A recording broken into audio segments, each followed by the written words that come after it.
આતીઓને લઈને પોલીસ મહેસાણાના જુદા જુદા વિસ્તારોમાં રવાના થઈ છે। ડાભલાના નિકિતા પટેલને ડિપોર્ટ કરાયા હોવાની માહિતી છે। જો કે પરિવાર આ મામલે કંઈ જ બોલવા માટે તૈયાર નથી। અમેરિકાથી ડિપોર્ટ કરાયેલા મહેસાણા જિલ્લાના જુદા જુદા જે લોકો હોય છે તેમને પોતાના ઘરે મોકલી દેવામાં આવ્યા છે તેવી હાલમાં સૂત્રો તરફથી માહિતી મળી રહી છે। ત્યારે ન્યૂઝ 18 ગુજરાતીની ટીમ હાલમાં ડાભલા ગામના ચંદ્રનગર જે પરુ હોય છે કે જ્યાં નિકિતાબેન પટેલ રહેતા હતા તેમના ઘર આગળ પહોંચી છે। પરિવાર આ મામલે કંઈ પણ કહેવા તૈયાર નથી। તમે જોઈ શકો છો અહીંયા પરિવાર રહેતો જોવા મળે છે, પરંતુ આ મામલે જે પરિવાર હોય છે કંઈ પણ કહેવા તૈયાર નથી। તો બીજી બાજુ પોલીસ પણ હાલમાં આ મામલે કંઈ પણ કહેવા તૈયાર નથી। પોલીસના જે સૂત્રો હોય છે તે પ્રમાણે માહિતી મળી રહી છે તે પ્રમાણે તેમને જે લોકો હોય છે તેમના પરિવાર સુધી પહોંચાડી દેવામાં આવે છે, તેમના ઘર સુધી પહોંચાડી દેવામાં આવે છે। જ્યારે ન્યૂઝ 18 ગુજરાતની ટીમ હાલમાં ચંદ્રનગર ખાતે પહોંચી છે કે જ્યાં નિકિતાબેન પટેલ રહે છે।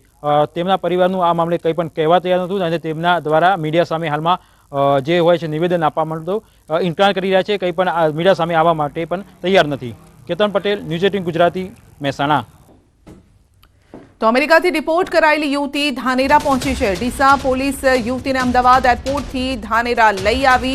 બીનાબેન રામીને ધાનેરા પોલીસ મથકે લવાયા છે। વેરિફિકેશન અને પૂછપરછ બાદ યુવતીને પરિવારજનોને સોંપી દેવાશે।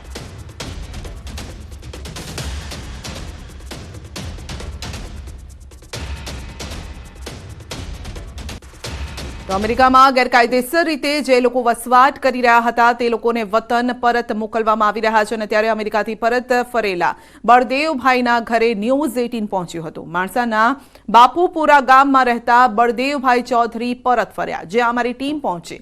બળદેવ ચૌધરીના પરિવારજનોમાં સન્નાટો છે। બળદેવભાઈ ચૌધરીના પરિવારજનો કશું જ બોલવા માટે તૈયાર નથી। ગામમાં ઘણા લોકો અમેરિકા હોવાની વાત વહેતી થઈ છે અને જેમાં 3000ની વસ્તી ધરાવતા ગામમાં 600 વ્યક્તિ વિદેશમાં હોવાની માહિતી છે। ગાંધીનગરના માણસા તાલુકામાં બાપુપુરા ગામમાં ન્યૂઝ 18 ગુજરાતી પહોંચ્યું છે। આપ મારી પાછળ જે મકાન જોઈ રહ્યા છો તે જિગ્નેશભાઈ બળદેવભાઈ ચૌધરીનું છે। 39 વર્ષ તેમની ઉંમર છે। હાલ પરિવારજનો કશું પણ બોલવા તૈયાર નથી। પરિવારજનોમાં સન્નાટો વ્યાપી ગયો છે। ગામમાં પણ સન્નાટો છે, જેની પાછળનું કારણ છે કે જિગ્નેશભાઈ જે અમેરિકા ગયા હતા અને અમેરિકાથી તેઓ પરત ફર્યા છે। આ પરિસ્થિતિને લઈને ખાસ કરીને ગ્રામજનો કશું બોલવા તૈયાર નથી। પરિવારજનો પણ કહે છે કે માનસિક અવસ્થાને કારણે આ પ્રકારની કોઈ પણ વાત તેઓ કરવા તૈયાર નથી। જિગ્નેશભાઈ જેઓ અહીં રહેતા હતા તેઓ અમેરિકાથી પરત આવી ચૂક્યા છે અને હાલ પરિવારજનો સાથે છે। કેમેરા પર્સન અમિત શર્મા સાથે દીપિકા કુમાર, ન્યૂઝ 18 ગુજરાતી, ગાંધીનગર। તો અમેરિકાથી ડિપોર્ટ કરાયેલા ગુજરાતીઓની વતન વાપસી। ગાંધીનગરના માણસાના એક પરિવારને ડિપોર્ટ કરાયો છે। જિગ્નેશ ઝાલા તેમના પત્ની અને 2 પુત્રીને પરત મોકલાયા છે।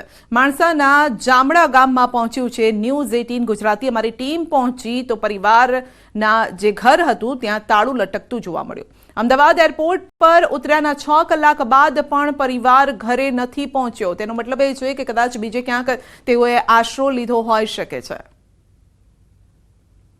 અમેરિકામાં વસતા જે ગેરકાયદેસર ભારતીયો છે તેમાંથી 33 ગુજરાતીઓને પણ પરત મોકલવામાં આવ્યા છે અને હાલ અમે માણસાના જે ગામમાં છીએ કે જ્યાં જોઈ શકાય છે આપ જે થતરાલા વાસ આવેલો છે કે જ્યાં જિગ્નેશભાઈ ઝાલા અને તેમનો પરિવાર છે એમ કુલ 4 લોકો છે તેઓને પરત મોકલવામાં આવ્યા હતા।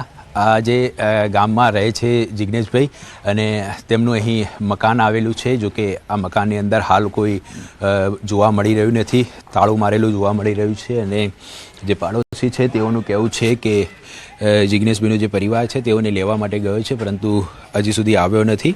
એટલે આપ જોઈ શકાય છે દ્રશ્યની અંદર અહીં ખાસ કરીને આ જે મકાન છે કે જ્યાં જિગ્નેશભાઈ અને તેમનો પરિવાર રહી રહ્યો હતો, હાલ આ મકાનની અંદર તાળું જોવા મળી રહ્યું છે।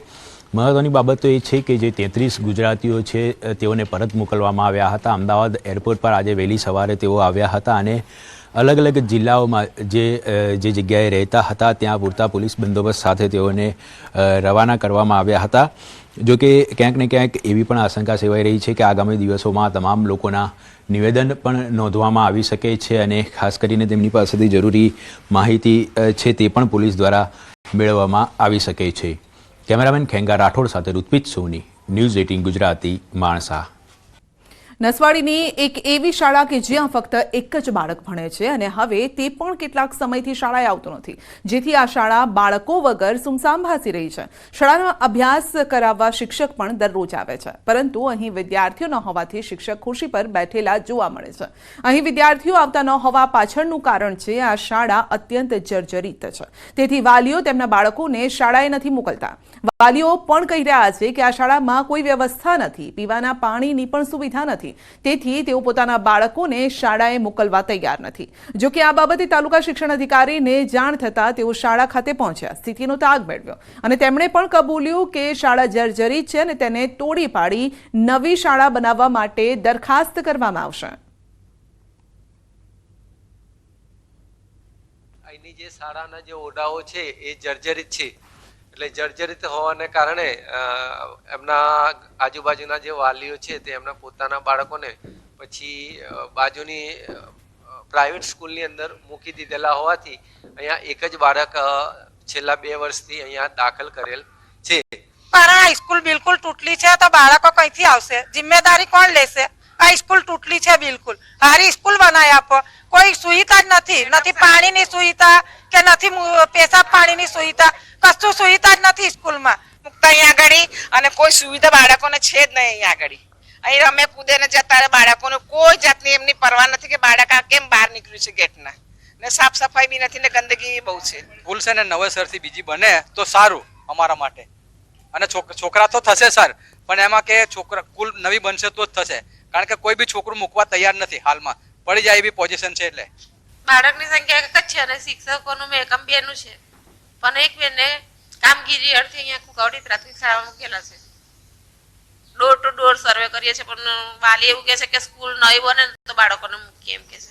નસવાડી તાલુકાની નસવાડી ગામની જ એક પ્રાથમિક શાળાની વાત કરીશું કે જે 1 થી 5 ની શાળા છે, 2 શિક્ષકો છે અને માત્ર એક જ વિદ્યાર્થી. જી હા, આ હકીકત છે. આપણે તસવીર બતાવવા માંગીશું કે આ એ જ શાળા છે કે જે શાળાની અંદર માત્ર એક જ વિદ્યાર્થી આવે છે અને તે પણ છેલ્લા બીજા સત્રથી ગેરહાજર છે. શિક્ષિકા જે છે તે સમયસર આવી જતી હોય છે અને તેઓ દરવાજો ખોલી તેઓના ટેબલ ઉપર બેસી જતા હોય છે, પરંતુ તેઓની સામે એક પણ વિદ્યાર્થી નહીં. એટલે ચોક્કસથી શિક્ષણ વિભાગની એક આ ઘોર બેદરકારી સામે આવી છે કે જ્યારે 2 શિક્ષકનો મેકમ હોય અને બંને શિક્ષકો સ્કૂલે હાજર રહેતા હોય, પરંતુ બાળક એક પણ નહીં. કારણ ફક્ત એક જ છે કે આ જે સ્કૂલ છે તે બિલકુલ જર્જરિત હાલતમાં છે, પાણી પણ ગરે છે, એટલે ક્યારે પડી જાય તેનું નક્કી નહીં. વાલીઓનું કહેવું છે કે જો આ જે બાળકો અમે મોકલીએ અને જો સ્કૂલની અંદર કંઈક ઉનાળો સર્જાય, કંઈક પડી જાય ને કોઈને દુર્ઘટના સર્જાય તેનો જવાબદાર કોણ? જ્યારે ટીપીઓ આ સ્કૂલની મુલાકાત કરી છે અને અહીંયા ધરણા આપી છે કે જે ટૂંક સમયની અંદર જ આને તોડી પાડવામાં આવશે અને આ જગ્યા પર નવી બિલ્ડિંગ બનાવવામાં આવશે, પરંતુ ક્યારે એ તો હવે જોવાનું રહ્યું. સેજબ ખત્રી, ન્યૂઝ 18 ગુજરાતી, છોટાઉદેપુર. તો ચૂંટણી આવતા જ ઉમેદવારો વોટ લેવા માટે લોકોના બારણે બારણે જાય છે, પરંતુ જ્યારે ચૂંટણી પૂરી થાય ત્યારે તેઓ દૂર સુધી ભટકતા પણ નથી કે ફરકતા પણ નથી. મહીસાગર જિલ્લાના બાલાસિનોર નગરના કાલુપુર નવા પ્લોટ વિસ્તારમાં ભારે ગંદકીથી લોકો પરેશાન છે. ત્યાંના લોકોમાં રીતસરનો રોષ છે, તો લોકો છેલ્લા 20 વર્ષથી આ રીતે ગંદકીમાં જ રહી રહ્યા છે. આ વિસ્તારમાં ઠેર ઠેર ખાડાઓનું સામ્રાજ્ય છે, ક્યાં ગંદકીના ઢગ છે, મચ્છરોનો પણ ત્રાસ છે. તો આ વિસ્તાર ગંદકીથી ખદબદી રહ્યો છે, તેમ છતાં પણ કોઈ જોવાવાળું નથી. ઠેર ઠેર કાદવ કીચડ, ઉભરાતી ગટરો, જેના કારણે સ્થાનિકો પરેશાન છે. આ વિસ્તારમાં પ્રવેશો તો દુર્ગંધ જ આવે. પહેલા અંદાજિત 7,000ની વસ્તી ધરાવતું આ ગામ માત્ર વોટ પૂરતું મર્યાદિત રહ્યું છે. તો ગામ લોકોનું એ જ કહેવું છે કે આ સમસ્યામાંથી તેમને નિજાત અપાવો.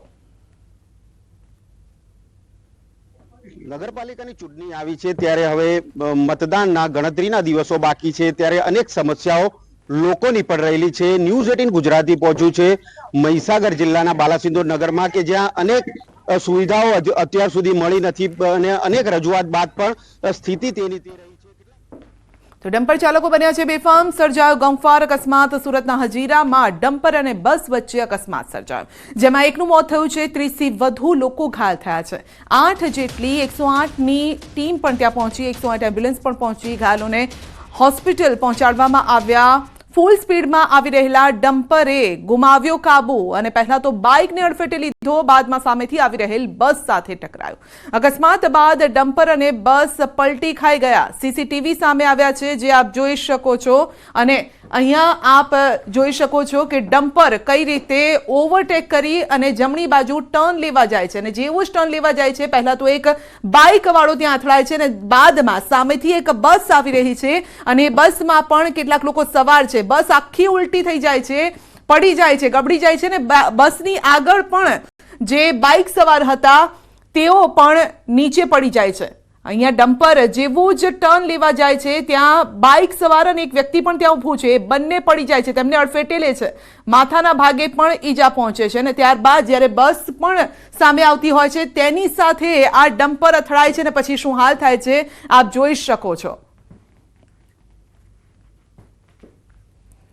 તો જામનગરમાં ટ્રિપલ અકસ્માતમાં 2 ના મોત. જામનગર ખંભાળિયા હાઈવે પર થયો હતો અકસ્માત. પડાણા નજીક કાર, ટ્રક અને રિક્ષા વચ્ચે અકસ્માત થયો હતો. રિક્ષામાં સવાર 2 યુવકોના મોત થયા છે. કાર બેકાબુ બની રિક્ષા અડફેટે લેતા અકસ્માત સર્જાયો હતો.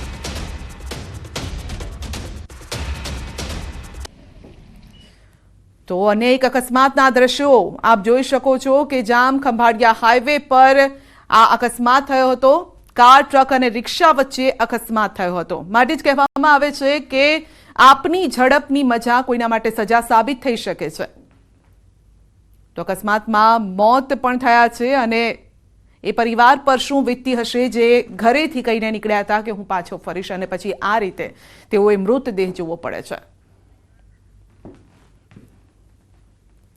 બુલેટિનમાં અત્યારે બસ આટલું જ. રજા આપશો. નમસ્કાર.